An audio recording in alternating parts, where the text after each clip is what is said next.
সরকারকে বারে বারে মিনতি করে বলবেন আমাকে কিছু দিয়েন না, শুধু আমার নীতিটা ঠিক করে দেন, এই কাজটা করে দেন। আমি বলছি সরকারি কর্মচারী 5 বছরের বেশি সরকারে থাকা ঠিক না,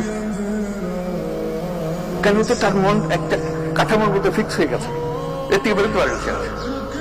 আবার নতুন লোক যারা বাইরের থেকে দেখতেছে তাদেরকে নিয়ে আসতে হবে। এটা বিশেষভাবে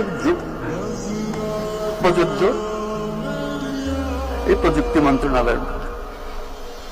প্রযুক্তি মন্ত্রণালয়ে যদি এমন লোক আসে যে প্রযুক্তি সম্বন্ধে বোঝাপড়া হয়েছিল 30 বছর আগে, 30 বছর ছাড়া দুনিয়া পাল্টে যায়,